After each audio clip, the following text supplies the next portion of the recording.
Hello friends, welcome to the UPSC analyser. तो आज हम 27 मार्च का इंडियन एक्सप्रेस डिस्कस करेंगे।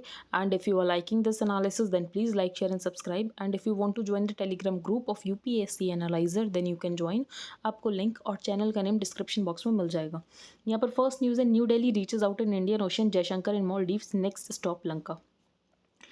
अब मॉलडीव्स में एक कैंपेन चल रहा था बहुत टाइम से, इंडिया आउट कैंपेन। अब इंडिया आउट कैंपेन को जो सपोर्ट कर रहे थे, जो स्पॉन्सर कर रहे थे, वो है मॉलडीव्स की अपोजिशन पार्टी अब्दुल्ला यामीन की। अब अब्दुल्ला यामीन जो हैं, उनकी जो फॉरेन पॉलिसी है वो टुवर्ड्स बीजिंग ज़्यादा टिल्ट है। लेकिन अभी जो मॉलडीव्स में गवर्नमेंट है वो यहाँ पर प्रो इंडियन है, जो कि 2017 में बनी थी। तो Jaishankar and Maldives President Ibrahim Soli will inaugurate a police training academy and a drug rehabilitation center built with Indian financial assistance at अद्दू। तो आपको अद्दू ये लोकेशन पता होनी चाहिए। अद्दू जो है ये मॉलडीव्स में है, southern most atoll of the Indian ocean archipelago. तो यहाँ पर जो अद्दू है वो है southern most atoll of the Indian ocean archipelago. ये आप मुझे बताना अटोल क्या होते हैं। India is also building the $500 million greater Male connectivity project. तो हम यहाँ पर एक कनेक्टिविटी प्रोजेक्ट बना रहे हैं। इसके अलावा मॉलडीव्स की गवर्नमेंट ने एक डिसीजन ये लिया है कि जो उथुरू थिलाफलू अटॉल है वो इंडियन नेवी को दे दिया जाए। तो anti India campaign claims a large Indian military presence in Maldives and that the government is planning to hand over the Uthuru Thilafalhu atoll to the Indian navy. तो ये आपको कुछ लोकेशन पता होनी चाहिए, इससे ज़्यादा इस न्यूज़ में कोई इंपॉर्टेंट नहीं है। सेकंड न्यूज़ है, बिमस्टेक की मीटिंग होने वाली है, बिमस्टेक की समिट होने वाली है और ये वर्चुअल फॉर्म में होगी और इंडिया भी इसको अटेंड करेगा। तो prime minister Narendra Modi will attend the 5th BIMSTEC summit via video conference March 30, not wanting to share the stage with Myanmar rulers. तो बेसिकली हमने यहाँ पर श्रीलंका से कहा था कि ये जो बिमस्टेक समिट है इसको आप वर्चुअल फॉर्मेट में अरेंज कराओ, क्योंकि हम यहाँ पर जो म्यांमार में मिलिट्री ने कू कर रखा है तो मिलिट्री के साथ स्टेज शेयर नहीं करना चाहते हैं। तो besides India and Sri Lanka, BIMSTEC bay of Bengal initiative for multi sectoral technical and economic corporation. अब इसमें इसके मेंबर्स बताए गए हैं कि कौन कौन से बिमस्टेक के मेंबर्स हैं। तो बिमस्टेक के मेंबर्स आपको पता होंगे। Over a year after the coup in Myanmar, अब म्यांमार को लेकर हमारी पोजीशन है क्या, स्टैंड क्या है, हम क्या चाहते हैं कि हम मिलिट्री के साथ एंगेज करेंगे नहीं करेंगे, क्योंकि मिलिट्री ने वहाँ पर कू कर दिया। इसके अलावा वॉयलेंस बहुत ज़्यादा हो रहा था, तो हम क्या स्टैंड लेना चाहते हैं। तो over a year after the coup in Myanmar, India has made a nuanced shift to distance itself from the regime. तो पहले तो हमने रिजीम से अपने आप को थोड़ा दूर रखा, although not condemning it directly, पर हमने डायरेक्टली कंडेम नहीं किया। लेकिन हमारा यही कहना था कि डेमोक्रेटिक प्रोसेस को लेकर हम कंसर्न हैं और डेमोक्रेटिक प्रोसेस को अंडरमाइन नहीं किया जाना चाहिए। विद वॉशिंगटन, अब यूएसए चाहता है इंडिया से कि हम म्यांमार को कंडेम करें, अगर वहाँ पर मिलिट्री रिजीम है तो हम उसको कंडेम करें। तो with Washington leaning on Delhi, India finds itself in a tight spot on Myanmar, aware of Beijing's growing political military. अब हम यहाँ पर कंडेम इसीलिए नहीं कर सकते क्योंकि अगर हमने कंडेम किया तो जो म्यांमार है वो पूरी तरीके से चाइना की तरफ चला जाएगा। तो aware of Beijing's growing political military and economic footprint on Myanmar, it does not want to isolate the Naypyitaw regime. तो यहाँ पर हम म्यांमार को बिल्कुल आइसोलेट नहीं करना चाहते हैं, क्योंकि अगर हमने आइसोलेट कर दिया तो वो पूरी तरीके से यहाँ पर चाइना की तरफ चला जाएगा। तो Delhi beliefs it can with partner countries engage the जनता। तो यहाँ पर जो मिलिट्री जनता है हम उसके साथ इंगेज कर सकते हैं और इसके लिए हम यहाँ पर प्रयास भी कर रहे हैं। फॉर एग्जाम्पल लास्ट ईयर, तो in what was India's first official outreach to Myanmar's military ruled regime, foreign secretary Harshvardhan Shringla went to Myanmar on December 22-23।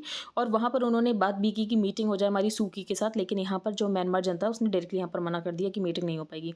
India has refrained from direct criticism of the Tatmadaw. जो Tatmadaw है वो Myanmar के military को बोलते हैं तात्मादाव।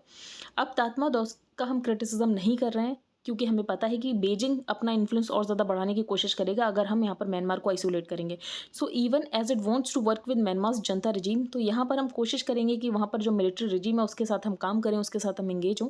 लेकिन हम उसके बाद भी लीडरशिप के साथ, जैसे कि मैंने आपको बताया कि बिमस्टेक में हमने यहाँ पर श्रीलंका से कहा कि आप कोशिश करो कि वर्चुअल समिट में मीटिंग हो जाए, और that is going to happen. इसका मतलब ये है कि हम यहाँ पर म्यांमार मिलिट्री रिजीम के साथ स्टेज शेयर अभी भी नहीं करना चाहते, भले ही हम उसके साथ एंगेज होना चाहते हैं। तो हम आगे चलते हैं। यहाँ पर कोई इंपॉर्टेंट न्यूज़ नहीं है, यहाँ पर भी कोई इंपॉर्टेंट न्यूज़ नहीं है।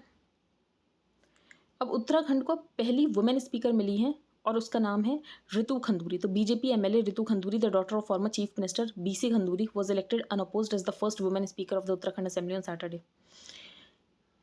आगे चलते हैं। यहाँ पर टीएम पाई केस की बात की गई है कि टीएम पाई केस क्या है और ये इशू क्या है, ये भी हम डिस्कस करेंगे। अब एक पिटीशन गई थी सुप्रीम कोर्ट में। पिटीशन का ये कहना था कि जैसे टीएम पाई केस में मिनॉरिटी स्टेटस देने की बात हुई है, तो हिंदूज़ भी तो मिनॉरिटी में हैं। लगभग 7 स्टेट्स में हिंदूज़ मिनॉरिटी में, इसके अलावा एक यूनियन टेरिटरी में भी हिंदूज़ मिनॉरिटी में, तो वहाँ पर उनको मिनॉरिटी स्टेटस मिलना चाहिए। तो union government is yet to file its counter affidavit in the supreme court in a petition which has raised the politically sensitive prayer to identify minorities at the state level as laid down in the 2002 TMA Pai case and grant minority status to Hindus in states where their numbers are lesser. अब कौन minority status देता है? तो basically ये जो power है centre के पास है, ना कि मिनॉरिटी अफेयर्स मिनिस्ट्री के पास। ये क्लियर किया गया है। जैसे कि सेक्शन 2C है नेशनल मिनॉरिटीज़ कमीशन का, जिसने मुस्लिम, क्रिश्चियन, सिख्स, बुद्धिस्ट, पारसीज, इसके अलावा जेंट्स को भी 2014 में माइनॉरिटी की तरह ऐड किया था, लेकिन हिंदूज़ को ऐड नहीं किया गया है। Supreme court then asked him to approach the national commission for minorities which took the stand that it does not have the jurisdiction to deal with the prayer. तो यहाँ पर जो नेशनल मिनॉरिटीज़ कमीशन है, उसने यहाँ पर directly कह दिया कि उसके पास ये पावर नहीं है कि वो किसी भी कम्युनिटी को यहाँ पर मिनॉरिटी का दर्जा दे पाए, and that under section 2C of the NCM act only the centre can declare a community as a minority. अब हम आगे चलते हैं। यहाँ पर कोई इंपॉर्टेंट न्यूज़ नहीं है, ये हम डिस्कस करेंगे। This horrific war must and. अब यहाँ पर ऑथर ने यही बताया है कि वॉर में कोई भी विनर नहीं होता है, सिर्फ सब लूजर्स ही होते हैं। तो despite India's convincing victory in the 1971 war, तो 1971 वॉर में हम जीत तो गए, लेकिन इंडिया और पाकिस्तान उसके बाद से हमेशा जो इंडिया और पाकिस्तान के बीच का रिलेशन रहा है वो हमेशा बेटर रहा है, बेटर राइवल्स की तरह हम एग्जिस्ट करते हैं।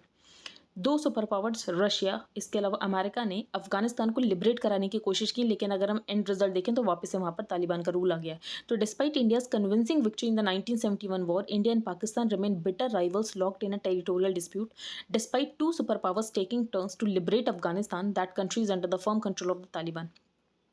अब मिस्टर पुतिन ने पिछले 20 सालों में क्या किया? वो 2000 से पावर में है, तो उन्होंने क्राइमिया को एनेक्स किया। इसके अलावा जो ब्रेक अवे रिपब्लिक्स हैं, डॉनबास रीजन ऑफ यूक्रेन, डोनेत्स्क और लुहांस्क को उन्होंने यहाँ पर उन रीजन्स को इंडिपेंडेंट घोषित कर दिया। इसके अलावा उन्होंने जॉर्जिया का कुछ पार्ट प्राइज कर लिया था, अबकाजिया और साउथ ओसेतिया। इसके अलावा इन्होंने सीरिया में मिलिट्री असिस्टेंस प्रोवाइड किया था सिविल वॉर को ख़त्म करने के लिए। तो ये सब इन्होंने किया, ठीक है। अभी वो क्या कर रहे हैं? अभी वो यूक्रेन में वॉर कर रहे हैं। अब जो रशिया अब कर रहा है पिछले 20 सालों में, ये यूएसए 20th सेंचुरी में करके ख़त्म भी कर चुका है। तो it must be admitted that everything that Russia has done in the last 20 years the western countries specially the United States had done in the 20th century. Regime change, ये America के प्रेसिडेंट्स का favourite pastime हुआ करता था, वो regime change कर देते थे, सिविलियन अनरेस्ट इंस्टिगेट करते थे, मिलिट्री कू कराते थे जानबूझ के। इसके अलावा पॉलिटिकल असासिनेशंस कराते थे। क्यूबन मिसाइल क्राइसिस में आपको पता होगा कि क्यूबा के जो हेड ऑफ द स्टेट थे उनको कैसे मरवाने की कोशिश की थी यहाँ पर अमेरिका ने। इसके अलावा अमेरिका हमेशा से इकोनॉमिक सैंक्शंस को यूज़ करता है, क्योंकि डॉलर इंटरनेशनल करेंसी का एक रोल प्ले करती है। The most deplorable and unjustified war based by the United states was in Vietnam. इसके अलावा जो वियतनाम में वॉर यहाँ पर यूएसए ने किया था। इसके अलावा सद्दाम हुसैन में यूएसए का ये कहना था इराक में कि सद्दाम हुसैन के पास यहाँ पर वेपन्स ऑफ मास डिस्ट्रक्शन है, तो इस प्लॉट को बनाकर यहाँ पर यूएसए ने इन्वेट कर दिया। तो बेसिकली यूएसए ये सब कुछ कर चुका है। अब कॉज इज नो कॉज। अब यहाँ पर रशिया का ये कहना है कि हम अटैक इसीलिए कर रहे हैं कि क्योंकि नेटो की वजह से हमें इनसिक्योरिटी हो रही है।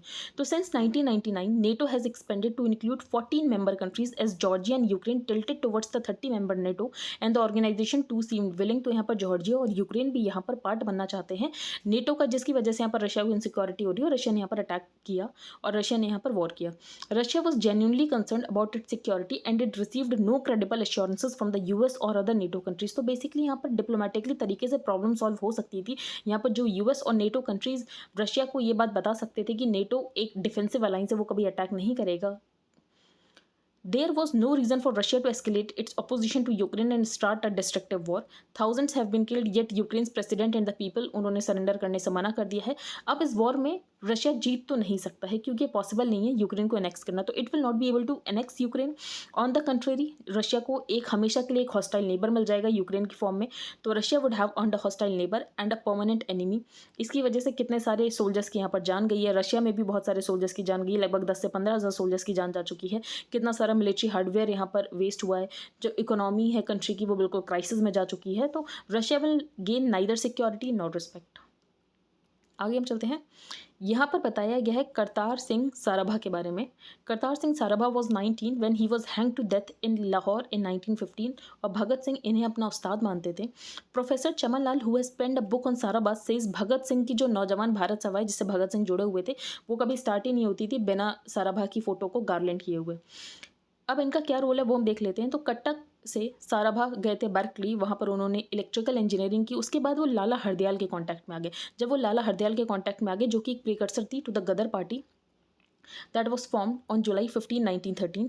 लेकिन जब यहाँ पर लाहौर कॉन्स्पिरेसी होने वाली थी तो उससे पहले ब्रिटिशर्स को पता चल गया, तो Sarabha was hang with 6 others including his friend Pingle on November 16 1950। तो बाई February 2015 ये हो गया, 1915 होगा। The British authorities had got a whiff to the conspiracy and begin to arrest Ghadar party members, जिसमें इनको भी अरेस्ट कर लिया गया था। The trial into what came to be called the Lahore conspiracy case resulted in the execution of 24 Ghadaris, और जिसमें इनका भी नाम शामिल था। आगे हम चलते हैं, यहाँ पर हम डिस्कस कर लेते हैं वांग यी मीट्स नेपाल्स लीडरशिप। तो यहाँ पर ये लोग रेलवे लाइन का एक कंस्ट्रक्शन करेंगे, केरूंग काठमांडू, जो कि बेल्ट एंड रोड इनिशिएटिव का पार्ट है और चाइना इसका कंस्ट्रक्शन करेगा। इसके अलावा चाइना ने लोन देकर नेपाल में एक इंटरनेशनल एयरपोर्ट भी बनवाया जिसका नाम है पोखरा इंटरनेशनल एयरपोर्ट। तो ये 2 न्यूज़ हमने डिस्कस कर ली। Lankan newspapers run out of newsprint, suspend publication. अब श्रीलंका में इकोनॉमिक क्राइसिस इतना ज़्यादा आ रखा है कि इनके पास पेपर और इंक भी नहीं बचा है न्यूज़पेपर पब्लिश करने के लिए। आइलैंड एक न्यूज़पेपर है श्रीलंका का। इसके अलावा एक और न्यूज़पेपर है दिव्यायीना। जो आइलैंड है वो इंग्लिश डेली है और यहाँ पर जो दिव्यायीना है वो सिन्हला पेपर है। तो Sri Lanka is facing an acute economic and energy crisis trigger due to shortage of foreign exchange. तो उनके पास फॉरेक्स रिजर्व्स की बहुत ज़्यादा कमी हो गई है। अब तालिबान का बेसिकली ये कहना है कि कोई भी विमेन फ्लाइट से नहीं जा सकती अगर उसको कोई कंपनी नहीं कर रहा, कोई मेल गार्डियन। तो बेसिकली ये वही 50 साल पहले जी रहे हैं। तो Afghanistan Taliban rulers refuse to allow dozens of women to board several flights including some overseas because they were travelling without a male guardian. तो 1996 में इनका जैसा रूल था सेम वैसा ही रूल ये इस बार भी कर रहे हैं। और आगे कोई इंपॉर्टेंट न्यूज़ नहीं है। आई होप आपको आज का न्यूज़पेपर समझ आ गया हो। If you like the video then please like share and subscribe. Thank you and have a nice day.